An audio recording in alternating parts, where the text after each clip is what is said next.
Good afternoon, everybody. Welcome back to Cadwell Park, where the picture has changed quite a bit from this morning. If you joined us for our qualifying sessions this morning, you'll have seen that it was a dry and at times sunny day here at Cadwell Park.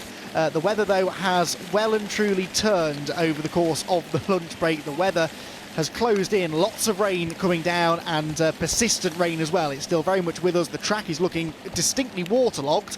And that is going to make the afternoon's sessions all the more treacherous. We've got our first race coming up very shortly. This is the first race of the day for the Milltek Sport Civic Cup, 20 minutes the duration, as you can see, followed by the time attack qualifying session, and then we'll be back out with Civics again a bit later in the afternoon at 4:20 for the second race of the day. Andy McEwen up here in the commentary box to talk you through everything Honda Civic related today.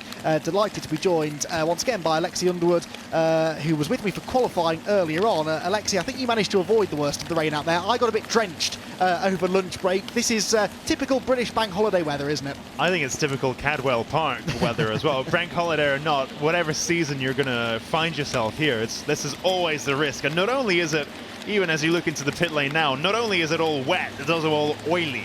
And so you think, you had a nice dry almost qualifying earlier on, and now not only is it's wet, it's cold, it's slippery, it's oily, and you've got a huge pack of these Civics here, all super keen to go. We already had one of them roll over yesterday. They are so keen to attack, and of course now it's a slippery circuit, and I think a big part of this is deciding how far do you go, especially when everyone's bunched up at the start. That's the best time to attack, but you don't know what you're dealing with because the circuit's completely different. So how much do you attack? You got to find that balance right now. Yeah, exactly, and spray, low visibility, standing water on the track, that is all going to be an extra challenge that they haven't had to deal with all weekend. It was dry for testing yesterday, it was dry for practice and qualifying this morning. So speaking to most of the drivers over the course of the lunch break, they're pretty much all saying the same thing, and that's that they've either never driven this circuit in the wet before, or for many of them, they've never driven their cars in the wet, period, anywhere before, because a lot of them are making their debuts in the championship this weekend, and even if they have had maybe a damp afternoon testing at Silverstone or something, this is a bit different. This is a lot wetter and a lot narrower and a lot more unforgiving. So I think a few of them are going to approach this first race with just a touch of trepidation, I reckon, and rightly so. It's better to be a little bit too cautious here, isn't it, Alexei, than too aggressive? I think especially while you're trying to feel your way around, you really want to approach this with a lot of caution. And like you said, you can approach Silverstone and drive that in the wet and you'll kind of be fine. You get a bit of understeer, you just hang on, that the track's half a mile wide, you'll be fine. You get it wrong here at Cadwell Park, that's a very different situation. You've really got to be in tune with the track surface, and all weekend they have not driven at a wet Cadwell Park before, so this is going to be a learning experience for a lot of these guys, especially the youngsters. Yeah, most definitely. Well, before the cars headed out onto the circuit, I was able to catch up with a couple of the drivers. Let's see what their thoughts were.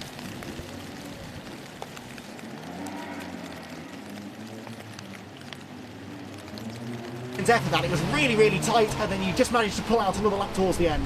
Yeah, I knew the field was going to be very tight, and it was all going to be about getting space, trying to get perfect lapping, which is a lot easier said than done. Navigating the traffic, and finally I think I got 1 or 2 clear laps, which looks like just enough to get me on the front. Yeah, now it's raining. Yes. People at home might be able to see. That's going to change things for the race, isn't it? Yeah, it's going to be interesting. Never driven the car in the wet, obviously, or the tyres or anything, or the tracks, to be fair. So it's going to be fun on the opening few laps. Probably just going to try and keep it steady and find where the grip is before try and push it. Did that come as a surprise to you, that qualifying pace, or were you fairly confident you'd be there or thereabouts? I only drove the car for the first time last week, so we're still kind of learning the edge essentially with it. I could feel there's good pace in there. It's just going to be a case of putting it all together, and it's easier said than done with the bumps and the good track conditions. And I thought if I could get a good lap together, I'll be thereabouts, but I didn't quite expect to be on front, but that was a nice surprise. Well, an excellent start to the day. Let's hope it carries on that way. Yeah, great, thank you. Well, keeping it in the family in the Civic Cup in the production class are the Threlfalls, who are both right at the front of the grid. It was looking like it was going to be Harry on pole, right until you pipped it from at the end, Alfie. Yes, yeah, I had a good last lap up until the checker.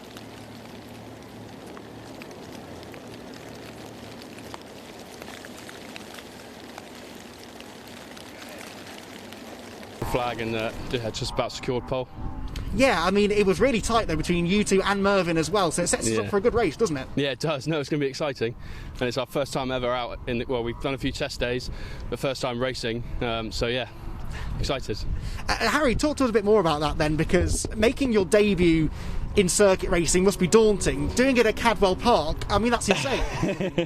Yeah, it's a little bit. It's there's very little runoff here, and we've witnessed a couple of cars that have made it slightly wrong. It's maybe this one's well suited us. We actually make a kind of a family pilgrimage over to Germany to the Nürburgring. Oh, nice. We've done that for the last 3 years or so. So we're not too scared of the Armcos so close, but the other cars being mirror distance apart might be a little bit more scary. And when one of those other cars is your brother, I mean, does that factor into your mind at all? No, it just kind of means whichever one of us is last has more chores to do at home. Oh, I see. Right, well, you best make sure that's not you then, eh, Alfie? Yeah, no, I hope not. Do you have a game plan from the start of the race? Have you started one of these cars off the line? No, never launched it, so just drop the clutch, see what happens, I think. Well, it's going to be fascinating watching the two of you. Really, really impressive performance that in qualified. Thank you. Best of luck for the race. Thanks very much. Cheers. So that was our pole sitters then after qualifying. Dan Thackeray took the pole position in the Cup class, and in the production class it was the Threlfall brothers that were at the top. Here is how they should line up then for our opening race of the season for the Milltek Sports Civic Cup. It's Dan Thackeray that took pole position after a really competitive qualifying session with Alistair Camp alongside him. He has had a gearbox change since qualifying. George Alp Williams is third with Jamie Tonks alongside him, who wasn't particularly happy actually with his qualifying performance, so keep an eye on him to move forward. Matt Luff, in fifth position on the grid, had a rear shock absorber snap going through the gooseneck, which is why he only posted one flying lap. He said he was delayed behind a slower car on that flying lap, and he's still fifth on the grid. So again, another one that should go well in the race. He's got Morgan Bailey for company on row 3. Ryan Bensley and Philip Wright make up the fourth row ahead of Martin Dalzell and Dave Buki, who had an engine change yesterday after some issues in testing. Ross Darlington and Chris Mullin are next ahead of Paul McHugh and John Peerless on the seventh row, Simon Waite, and then the first of our production runners is Alfie Threlfall, who beat his brother Harry to pole position. Harry had pole in the class for most of the session, but Alfie pipped him at the end. Mervyn Beckett actually separates the two Threlfall brothers on the grid, so you've got Alfie on pole in the class, Mervyn second, and then Harry Threlfall lines up third in the production ranks. There are a handful of other production cars just behind them on the grid though. In fact, Elliot Luthwaite in a Cup car should be next ahead of Peter Dell. Then Mark Hughes and Reese Lewis. Bradley Lane is 23rd on the grid. He's the last of the Cup drivers ahead of Matthew Stenning. Simon Welch, who moves over from BMW Compact Cup racing to Civics this year with Nick Charlier at the back. And Nick was not that confident that he was going to get out actually, so I wonder if we think there might be one car missing, and it is Nick. Nick is not there, so Nick Charlier, it's been quicker to tell you what hadn't gone wrong with that car, quite frankly, but it was electrical issues, last I heard, that were potentially going to keep him out of the race. Still though, Alexi, we should have 25 of them out on circuit. Pretty filthy conditions for them to deal with, and we're getting really our first proper look now at the rest of the circuit. Lots of dips and hollows and off-camber corners, and that's all perfect for this water to just collect in and make life really challenging. Yeah, it's just a swimming pool, isn't it? It's like you're... Yeah, you know, I'm still processing the concept of a cheeky little lunchtime gearbox swap. Like, yes. that's the kind of thing that would take me a day and a half, and yet these guys are smashing that out in a couple of hours. That's incredible good going. And then an engine change because the one in testing wasn't... I mean, yeah, you know, I'm new to these Civics, and it seems like there's some real pedigreed guys that are building and running these cars, because that's almost Formula One stuff, is just to do a cheeky gearbox change during your lunch break. That's seriously impressive stuff. Yeah, I went down to the Area Motorsport awnings in the paddock, and that's the team that run Alistair Camp, and they are a top-level professional team, really, and they're out in multiple categories of British club racing, and they know what they're doing.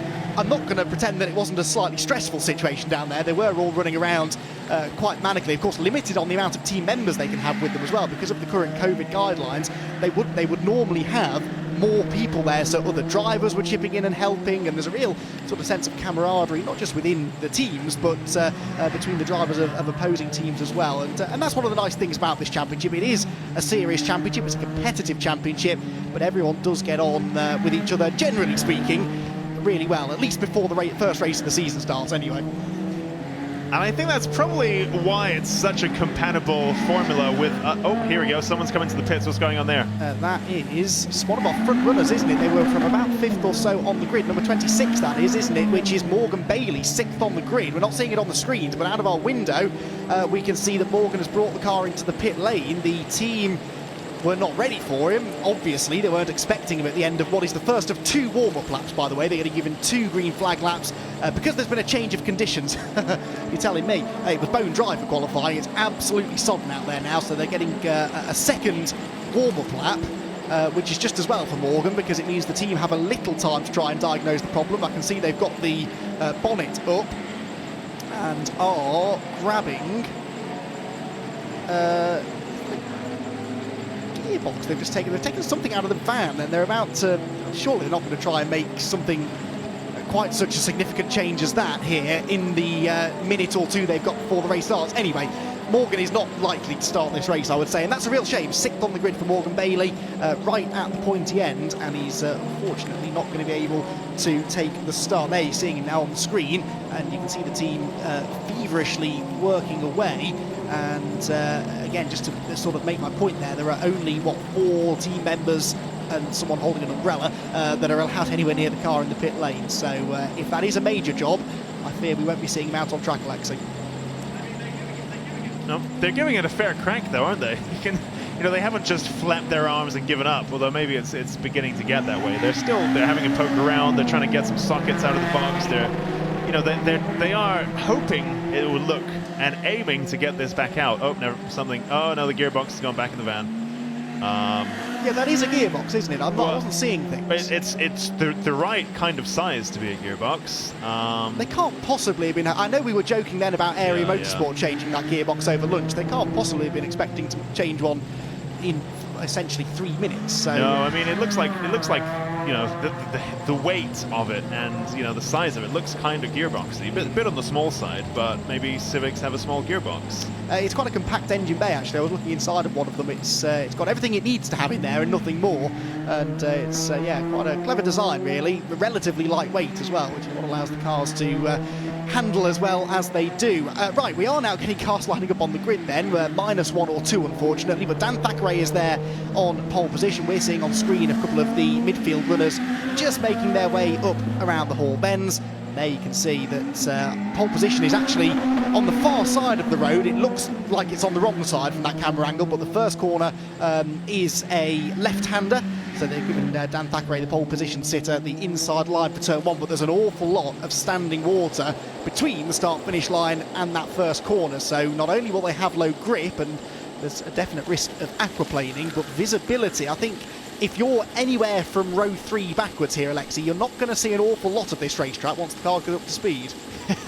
No, definitely not. And I think that's just an additional challenge. I mean, running up into... what's it called?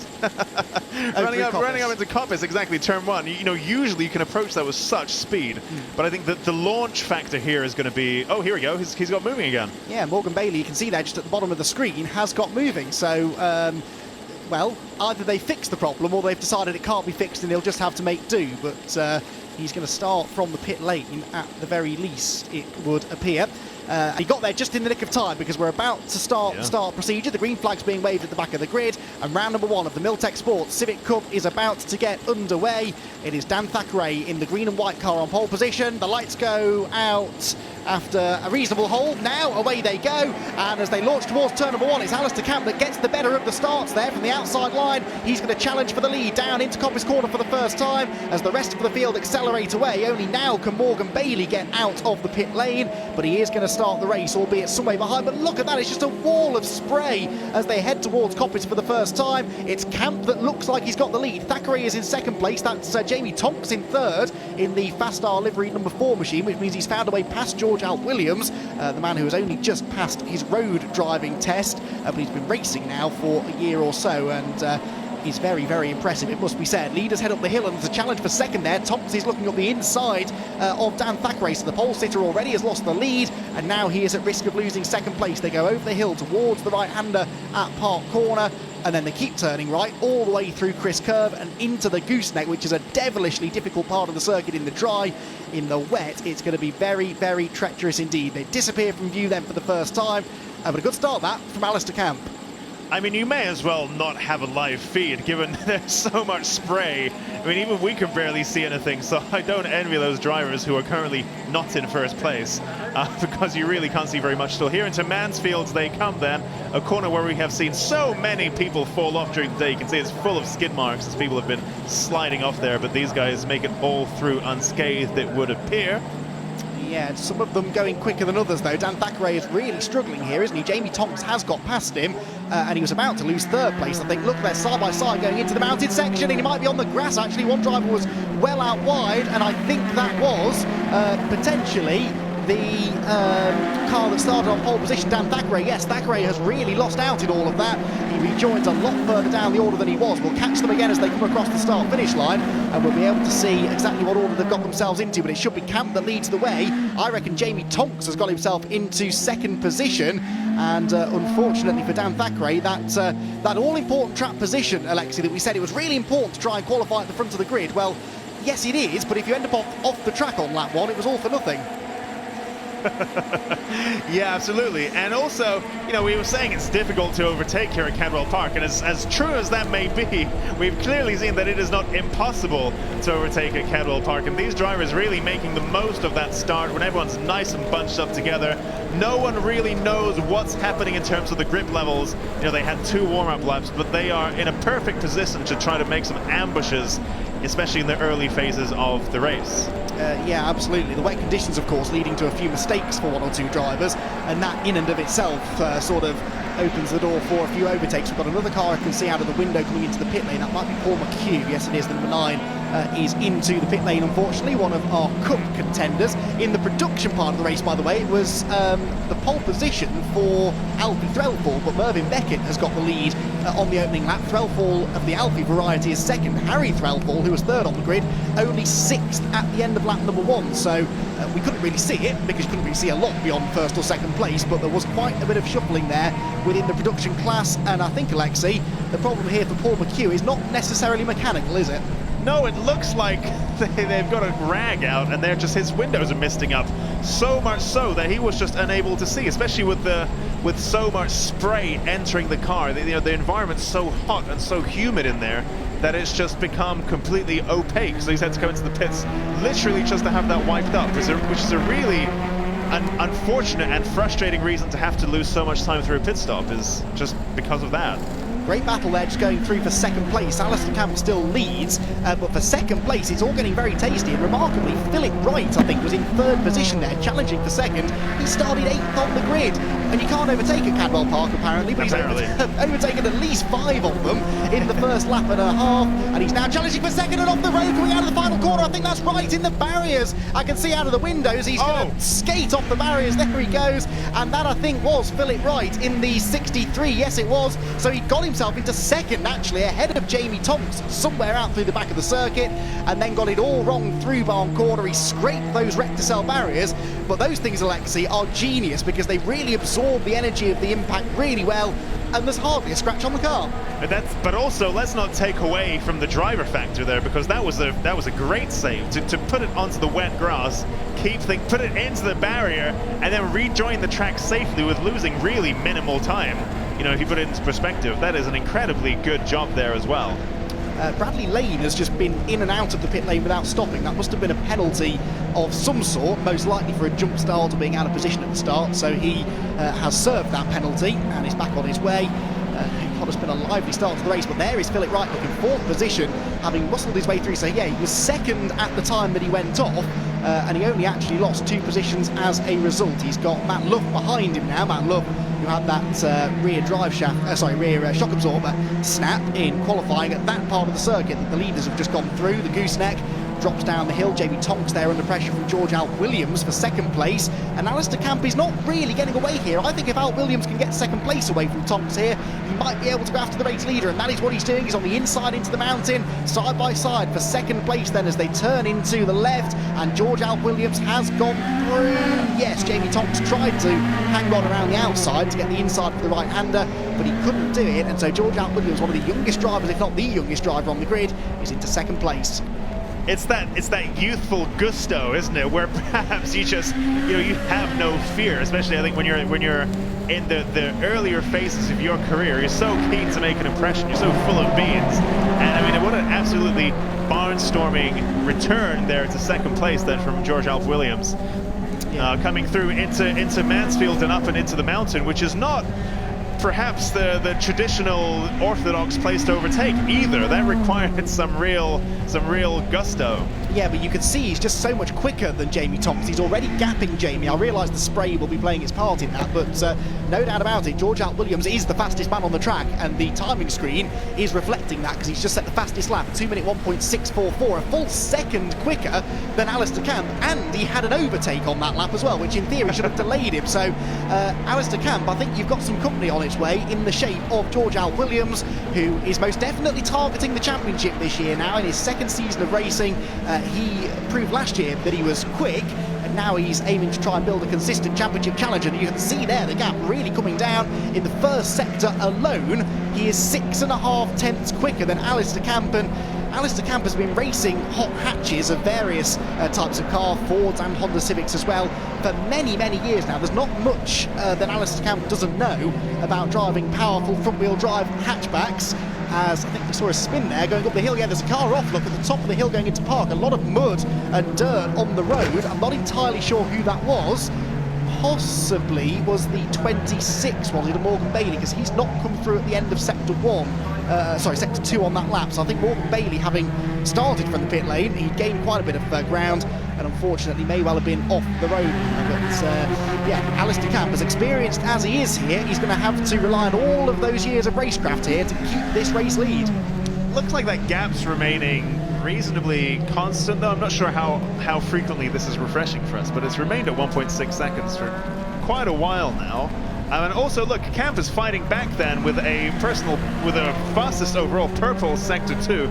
Mind you, still a tiny bit slower than George Alp Williams, but he's trying really to match his pace and to maintain his lead up there, because currently, look, through sector 2, they are split by mere hundredths only.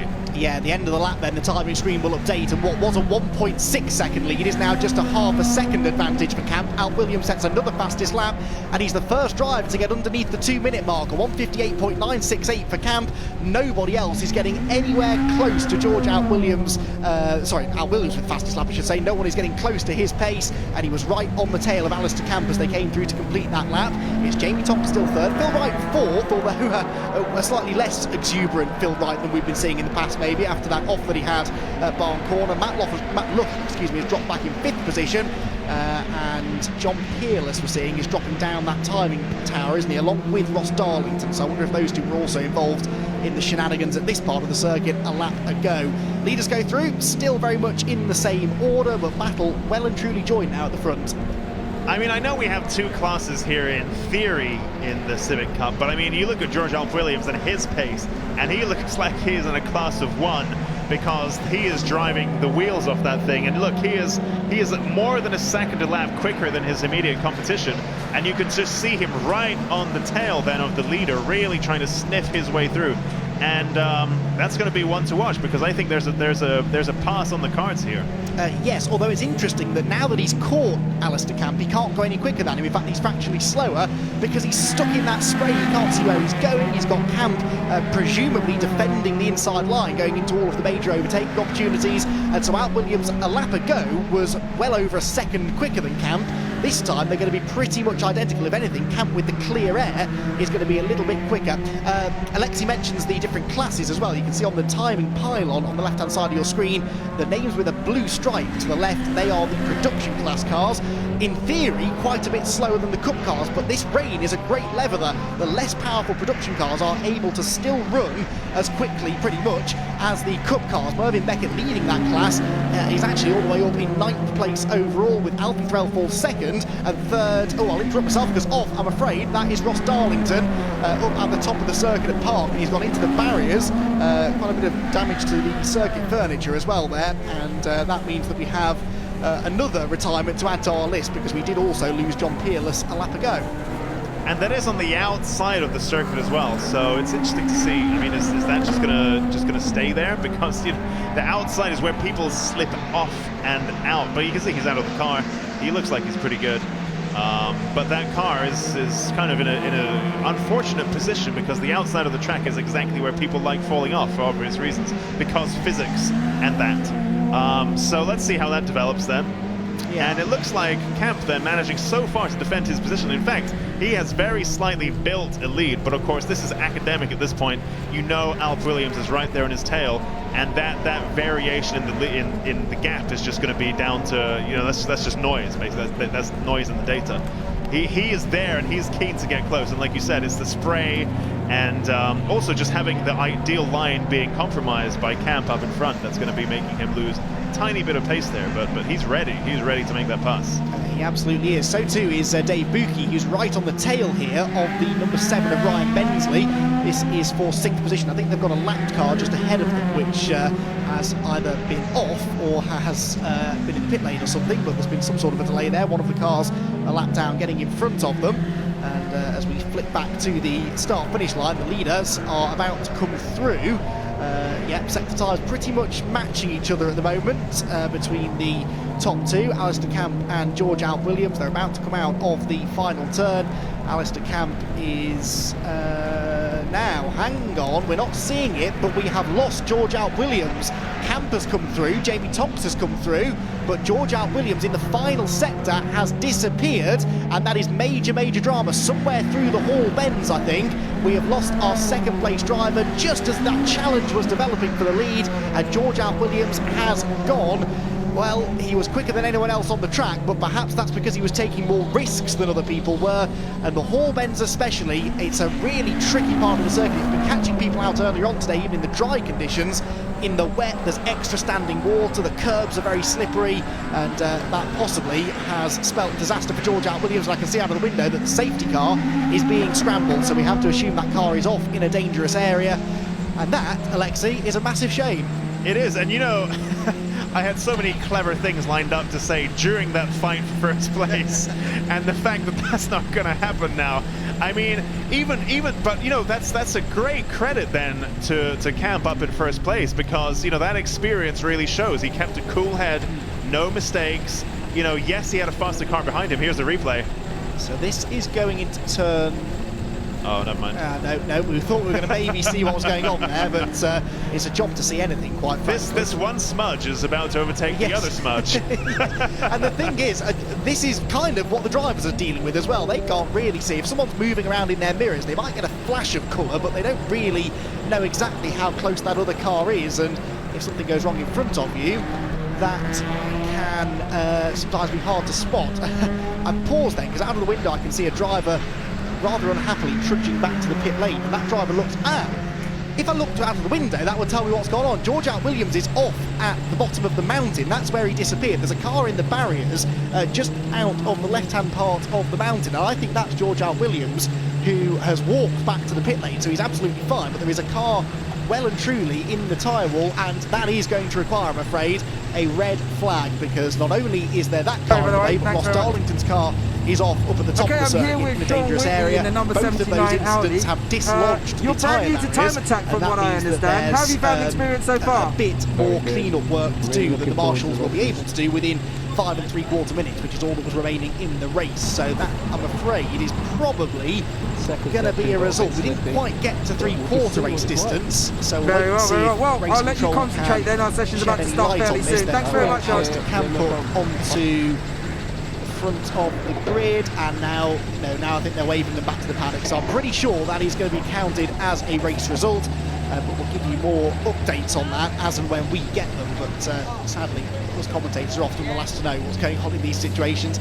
And rightly so. I'm glad it's not only me. That's absolutely the case. No, absolutely. There are far more important people to tell than us commentators, and far more important jobs to be done. So they can see the recovery vehicle heading out. The drivers, the rest of the drivers, I think, are going to be flagged. Okay, we're here with the 201 car to poke this through here. So that probably tells me we won't be seeing much more Civic Cup action. Can you hear me? A shame that, because it was developing into a nice race, that, and although the conditions are really difficult out there, and although it looks like the race is going to end a little bit early, that was a really competitive start to the championship. But absolutely, what a great defensive drive from Alistair Camp to keep that storming, you know. There was so much pressure on him, and we saw how close that gap was for so long. And to keep a cool head through all of that, you know, not to make any silly mistakes, to place your car correctly, to make an overtake as difficult as possible. You know, that was some really, really great defensive driving from Alistair Camp. But actually, I think that deserves a lot of credit too, actually, because as fun as it is to see someone shooting their way up the order, you know, they then fall off. And actually for Camp to start and maintain that strong position from the very beginning, not look in his mirrors too much, but enough to keep any attackers at bay, you know, to really do a great defensive drive from start to finish. I think that's a big credit there to Alistair Camp. Yes, and you mentioned it's exciting to see people shooting through the field. Well, no one did that quite as well as Philip Wright, who started 8th and gets a podium out of all of that, because with George Williams non-finishing, he inherits 3rd position, and arguably could have been a challenger for the win, because he was in 2nd when he had his moment at Barn Corner. Not only then did he gain all of that ground, he also survived what could have been a race-ending incident and gets himself a podium. And there is an award as well over the course of the day for the driver of the day in both the Cup and production classes. And I think Phil Wright has very much staked his claim there to the driver of the day award, at least after race 1. I mean, it looked like some kind of video game. The way he just bounced off that wall and just kept on going, completely unbothered by that whole situation. That's a real clarity of thought there, isn't it? To not flap, to not spin it, just to completely collect that wall side on, bounce off that, and just carry that momentum onwards. It was like watching someone play the Xbox or something. It was incredible. That's really good fun to watch. I've done exactly the same thing myself, racing at virtual Cadwell Park in the past. It's a very easy corner to go off at, and it's not quite so easy to bounce your way back onto the track relatively unscathed. So there you can see the recovery work beginning up at the top of the hill. The TSL timing screen, by the way, is now confirming a checkered flag. It wasn't until I pointed it out. It was confirming that there had been a checkered flag, so the race has been called, with Alistair Camp victorious in the first race of the season for the Milltek Sports Civic Cup. Jamie Tonks was 2nd, Philip Wright was 3rd, Matt Luck was 4th, David Buki 5th, and Ryan Dalzell in 6th. And then 7th place overall for the leading production contender, Mervyn Beckett, who was a class of his own, quite frankly. He finished in 7th place overall. The next highest production runner was Alfie Threlfall in 10th position, but he was a good 3 seconds back, and actually was probably further ahead than that before the car slowed down for the red flag. There is confirmation of that result then. Camp from Tonks, from Wright, Luff and Buki the top 5. Dalzell was 6th, with Mervyn Beckett 7th, winning the production class. 8th position then was the number 7, which was Ryan Bensley, ahead of the number 8 in 9th place, if you follow me. Sorry, no, got that wrong, didn't I? 7 is Ryan Bensley, according to my that's position 7 in class. I'm good at this job, aren't I? So position 7 is not number 7, it's number 26, Morgan Bailey. No, it's not. Get it right again, it's Mullen who has got that 7th place in class, then it's Bensley in 8th. Alfie Threlfall was 2nd place in the production class ahead of Luthwaite, and Waite was 10th place in class. And then the final of our podium finishers in production class was Mark Hughes, who started actually 5th on the grid in that category. If any of that made sense, it's a miracle. I hope you understood. If you didn't, head over to the TSL timing website, because they'll be publishing full results. Just do a screenshot really quickly and then read it yourself. Exactly. You can tell it's been a long winter, and that's even a simple graphic like that was enough to confuse me at this stage of the season. Anyway, great racing. I've got a dash now to get all of the thoughts and opinions of the drivers after what was a very entertaining start to the season for the Milltek Sport Civic Cup, and we'll be back with more track action from the Time Attack series in just a few minutes.